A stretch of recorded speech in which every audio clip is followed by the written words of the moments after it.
GP study live में आपका स्वागत है। चलिए कुछ विशेष खबर शिक्षा संबंधी लेकर के आए हैं। खबर यह है कि क्या आप जानते हैं बिहार में सरकारी अंग्रेजी मीडियम वाले स्कूल की स्थिति क्या है और क्या स्थिति रह गई है, वो भी जानेंगे। दरभंगा में नियुक्ति पत्र के लिए प्रमाण पत्रों का जो सत्यापन है वो तेज हो चुका है और इसके डिटेल्स भी हम जानेंगे। किस जिले में सबसे अधिक प्रधान शिक्षक और किस जिले में प्रधानाध्यापक की नियुक्ति सबसे अधिक है। साथ ही शिक्षक की वेतन और नियुक्ति के लिए केंद्र सरकार से पैसे की स्थिति क्या है वो हम बताएंगे। चलिए शुरुआत करते हैं। अगर इस चैनल पर आप नए हैं जीपी स्टडी लाइव में, तो इस चैनल को लाइव सब्सक्राइब भी कर लें, बेल आइकन को प्रेस कर लें, उसमें ऑल का ऑप्शन होगा, ऑल कर दें, जिससे नोटिफिकेशन सबसे पहले आपके पास आएगा। और इसको ग्रुप में शेयर, फेसबुक, व्हाट्सएप पर, और लाइक और कमेंट भी ज़रूर करें। चलिए शुरुआत करते हैं।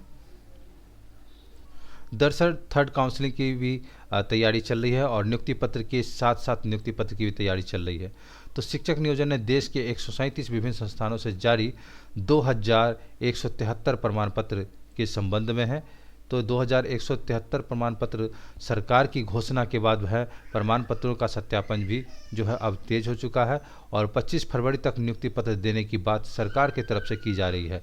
तो इसमें जो है छठे चरण के शिक्षक नियोजन की काउंसलिंग कराने वाले अभ्यर्थियों को अपर मुख्य सचिव ने 25 फरवरी तक योगदान पत्र जारी करने की घोषणा कर दी है। तो अपर मुख्य सचिव की घोषणा के बाद जिला नियोजन कोषांग के प्रमाण पत्रों की जांच करवाने की प्रक्रिया को तेज कर दी है। नियोजन कोषांग के प्रभारी डीपीओ स्थापना संदीप रंजन ने कहा कि शिक्षण संस्थानों के प्रमाण पत्रों की जाँच के लिए बीईओ को जिम्मेवारी सौंपी गई है। बिहार बोर्ड और बिहार की यूनिवर्सिटी के प्रमाण पत्रों की जांच तो कराई जा रही है, लेकिन बिहार से बाहर के बोर्ड एवं यूनिवर्सिटी के प्रमाण पत्रों की जांच करानी चुनौती बनी हुई है। सबसे बड़ी चुनौती ट्रेनिंग के सर्टिफिकेट की जांच की है। बिहार में ट्रेनिंग के जुड़े 2793 अभ्यर्थी के प्रमाण पत्र जो है वो किया जाना है। बिहार के बाहर जो है 24 राज्यों के आपको 152 संस्थानों के 1638 प्रमाण पत्र हैं, उसका भी सत्यापन किया जाना है। और इसी प्रकार ग्रेजुएशन के 535 प्रमाण पत्र हैं, उसकी जांच किया जाना है और आपको 85 संस्थानों का चक्कर लगाना पड़ेगा। ये सारी बातें हैं। तो कहना है कि इसमें अपर सचिव की घोषणा के बाद 2 महीने से भी कम समय में यह कार्य करना है। तो डीओ विभा कुमारी ने कहा कि नियोजन कोषांग पूरी शिद्दत से कार्य कर रहा है, कुछ परेशानी का सामना करना पड़ रहा है। सबसे बड़ी समस्या ये है कि बिहार के बाहर के प्रमाण पत्रों का सत्यापन कराने से संबंधित पेश आ रही है। तो नियोजन कोषांग में काम करते जिला कार्यक्रम पदाधिकारी और कर्मी, तो यहाँ पर देख सकते हैं इन सारे व्यक्ति का फोटो है और नियोजन कोषांग में काम कर रहे हैं जिला कार्यक्रम पदाधिकारी, ये सारी चीज़ आपको देखने में नज़र आ रहा होगा। अगली डिटेल्स देखते हैं हम। अगली डिटेल्स ये है कि केंद्रीय वित्त मंत्री के साथ राज्यों के वित्त मंत्रियों की बैठक हुई। बिहार ने गिनाई अपनी ज़रूरतें। तो बिहार की अपनी ज़रूरतें हैं और ज़रूरत के हिसाब से शिक्षक संबंधी और शिक्षक के वेतन के मद के संबंध में है और नई नियुक्तियाँ जो हो रही हैं उस पर भी समस्या के संबंध में है। तो शिक्षक के वेतन के लिए केंद्र सरकार से मिल रहा है कम पैसा। तो यहाँ पर जो है आपको उप मुख्यमंत्री जो हैं तारकिशोर प्रसाद, वो इस संबंध में वहाँ गए हुए हैं। तो वित्त सह उप मुख्यमंत्री तारकिशोर प्रसाद ने केंद्रीय वित्त मंत्री से बिहार की कई लंबित योजनाओं पर तत्काल ध्यान देने की मांग की है। बजट पूर्व होने वाली बैठक में उप मुख्यमंत्री तारकिशोर प्रसाद ने केंद्र सरकार को बिहार की जरूरत बताई। उप मुख्यमंत्री ने कहा कि 15-16 से केंद्र सरकार द्वारा सभी केंद्र प्रायोजित स्कीमों में वित्त पोषण पैटर्न में बदलाव कर केंद्रांश राज्यांश का अनुपात 60:40 करने से राज्य सरकार का विकासात्मक व्यय बढ़ गया है। केंद्रांश में कटौती के बावजूद राज्य सरकार अपने संसाधनों से खर्च कर रही है। कई केंद्र प्रायोजित स्कीम, समग्र शिक्षा अभियान एवं कई छात्रवृत्ति योजना में वास्तविक रूप से राज्य सरकार को विमुक्त किए गई केंद्रांश की राशि 60% से कम है। केंद्र को बताया गया कि राज्य सरकार अपने सीमित संसाधनों के बावजूद पथों का निर्माण उच्च ऊर्जा हो गया, स्वच्छता हो गया, सुशासन एवं पारदर्शिता, कृषि एवं संबद्ध क्षेत्रों में अनेक उपलब्धियों को प्राप्त की है। लगातार पिछले जो है कई वर्षों से राज्य की निरंतर उच्च आर्थिक वृद्धि दर दर्ज करने का सफल रहे। शिक्षकों के वेतन के लिए 60:40 के अनुपात में हो रहा है भुगतान। तो राज्य सरकार ने केंद्र सरकार से समग्र शिक्षा योजना के तहत शिक्षकों के वेतन 60:40 के अनुपात लागू करने की मांग रखी है।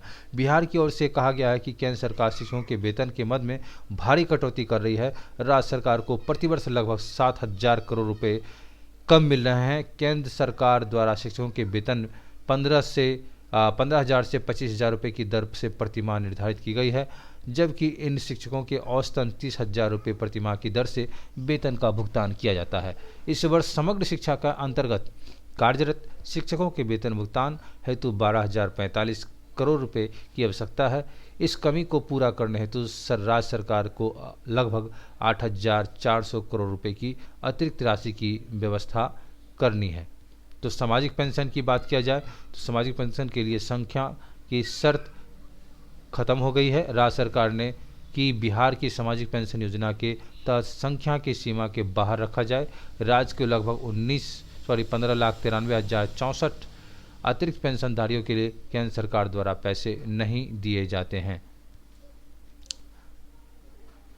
पूरक पोषाहार योजना में मिले 2491.81 करोड़। बिहार पूरक पोषण योजना के लिए 2491.81 करोड़ रुपये केंद्र से दिए जाने की मांग है।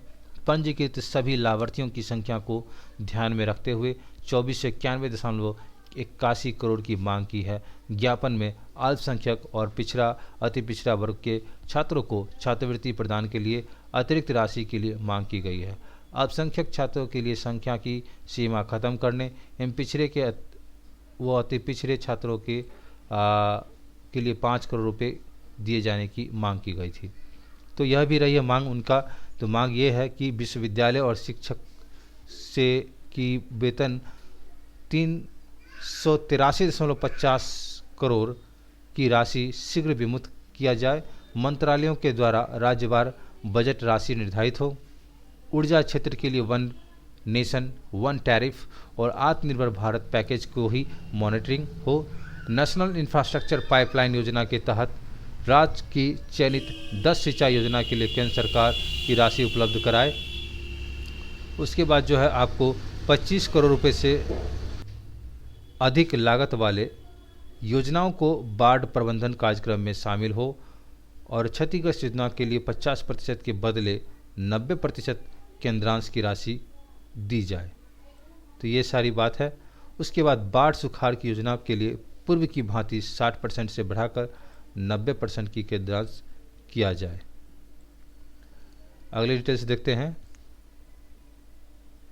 तो शिक्षक नियोजन बिहार नगर प्रारंभिक शिक्षक नियोजन के अंतर्गत जिले में तीसरे चरण की शिक्षक नियोजन प्रक्रिया कवायद शुरू कर दी गई है और माध्यमिक मेगा सूची अंतिम मेगा सूची का प्रकाशन की तिथि भी घोषणा कर दी गई है। तो तीसरे चरण की प्रक्रिया भी तेज है। अगले डिटेल्स देखते हैं। क्या आप बिहार के अंग्रेजी मीडियम वाले स्कूल के बारे में जानते हैं? क्या इसके बारे में डिटेल्स आप जानते हैं? बड़ी लापरवाही है कि साल 2021 में ख़त्म हो गया। डीओ बोले थे कोविड के कारण योजना का संचालन हो रही है देरी। अंग्रेजी मीडियम वाले जो है एक भी सरकारी स्कूल नहीं खुला है। देखिए इसकी योजना की भी जानकारी आपको नहीं होगी। बता दें कि शिक्षा विभाग कई आदेश सिर्फ आदेश ही बनकर रह जाती है। गरीब अभिभावकों के बच्चों को अंग्रेजी माध्यम के स्कूल में पढ़ने के लिए अंग्रेजी माध्यम के विद्यालय बनाने की योजना भी कागजों के तहत ही सिमट कर रह गई है। मालूम हो कि 2018 में बिहार शिक्षा परियोजना परिषद राज्य कार्यक्रम पदाधिकारी डॉक्टर अर्चना वर्मा ने निर्देशक प्राथमिक शिक्षा के आदेश के आलोक में डीपीओ को लिखे पत्र में कहा कि जिले के सभी 21 प्रखंडों में एक अंग्रेजी माध्यम के विद्यालय की स्थापना होगी। राज्य कार्यक्रम पदाधिकारी ने डीपीओ को जिला के सरकारी प्रारंभिक विद्यालयों में अंग्रेजी पढ़ाने के लिए पदस्थापित शिक्षकों की उपलब्धता के संबंध में जानकारी मांगी। अंग्रेजी भाषा के शिक्षकों की कुल स्वीकृत संख्या व कार्यरत संख्या भी भेजने को कहा। तो 2018 में सभी 21 प्रखंडों के अंग्रेजी मीडियम वाले स्कूलों की खोलने के जो निर्देश हुए थे वो जारी हुए थे। अभिभावक बोले कि गरीब के बच्चे नहीं जानते हैं अंग्रेजी। और शहर के मंगरौनी उसराही टोला की अभिभाविका सुमित्रा देवी ने बताया कि गरीब कल के कारण वो अभी तक अपने बच्चों का अंग्रेजी स्कूल में दाखिला नहीं कर सकी। उसने कहा कि सरकारी अधिकारियों और सरकारी शिक्षक शिक्षिकाओं के बच्चे तो अंग्रेजी माध्यम के स्कूल में नामांकन करा लेते हैं और फर्राटेदार अंग्रेजी बोल लेते हैं। गरीबों के बच्चे हिंदी मीडियम के सरकारी विद्यालयों में पढ़ने को मजबूर होते हैं, जहां अंग्रेजी विषय की पढ़ाई भी कमज़ोर है। अगली डिटेल्स देखते हैं। अगली डिटेल्स ये है कि प्रधान शिक्षक और प्रधान अध्यापक की रिक्ति जो है, अगर जहाँ तक जाना जाए तो सबसे अधिक जो है आपको पटना में मिलेंगे। तो पटना में सबसे अधिक आपको 980 प्रधान शिक्षक के पद हैं। और पूर्वी चंपारण की बात किया जाए तो यहाँ 342 जो है प्रधानाध्यापक की रिक्ति है। जैसा कि आपको बता दें कि दोनों पदों की बहाली के लिए 150 वस्तुनिष्ठ प्रश्न पूछे जाएंगे। और प्रधानाध्यापक की योग्यता जो है ये इस प्रकार से दिया गया है। न्यूनतम 31 और अधिकतम 47 वर्ष की आयु प्रधानाध्यापक के आवेदन के पात्र होंगे। और 2012 या उसके बाद नियुक्त शिक्षक के लिए शिक्षक पात्रता परीक्षा में उत्तीर्ण होना आवश्यक है। मान्यता प्राप्त विश्वविद्यालय से आपको जो है कम से कम 50% अंकों के साथ स्नातकोत्तर उत्तीर्ण होना चाहिए। और SC ST अति पिछड़ा दिव्यांग महिला आर्थिक रूप से कमजोर वर्ग के लिए न्यूनतम निर्धारित अंक 5% की छूट मिलेगी। मौलाना मजरुल हक अरबी फारसी विश्वविद्यालय राज्य मदरसा शिक्षा विश्वविद्यालय द्वारा जारी आलिम की डिग्री KSDAS की और शास्त्री की डिग्री स्नातक के समतुल्य मानी जाएगी।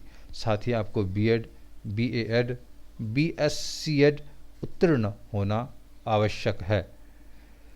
उसके बाद अनुभव के तौर पर आपको क्या लिया जाएगा ये बता दें कि राज्य सरकार स्कूल में पंचायती राज संस्था नगर निकाय संस्था के तहत उच्च माध्यमिक विद्यालय में न्यूनतम जो है 8 वर्ष का आपको माध्यमिक स्कूल में शिक्षक के पद पर न्यूनतम 10 वर्ष की लगातार सेवा होनी चाहिए। तो न्यूनतम 8 वर्ष माध्यमिक विद्यालय में और माध्यमिक स्कूल में आपको शिक्षक के पद पर न्यूनतम 10 वर्ष की लगातार सेवा होगा चाहिए।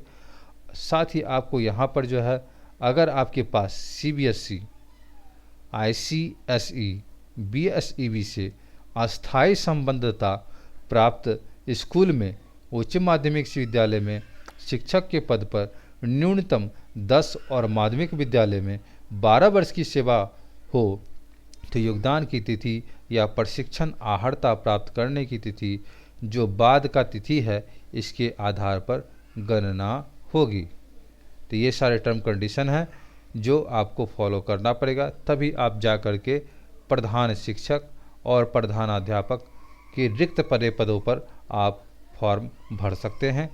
साथ ही आपको इसमें 0.25 का नेगेटिव मार्किंग भी होगा। ये जो है आपको यहाँ पर दिया गया है, ये जो है प्रधान और जिला बार रिक्ति की पूरा जो है घोषणा की गई है। इसमें आप जिला बार नियुक्ति के संबंध में आप देख सकते हैं कि क्या क्या रिक्तियां हैं, कितना रिक्तियां हैं और कहां हम फॉर्म भरें ताकि सिलेक्शन हो जाए। तो मिलते हैं अगले वैकेंसी के साथ। तो बिहार में कुछ रिक्तियां आई है, वैकेंसीज क्या आई हैं उसके डिटेल्स हम लेकर के आते हैं। मिलते हैं अगले वीडियो में, तब तक के लिए धन्यवाद। इस चैनल को लाइक सब्सक्राइब था शेयर भी कर दें, ग्रुप में बेल आइकन को प्रेस करके ऑल का ऑप्शन क्लिक कर दें। धन्यवाद।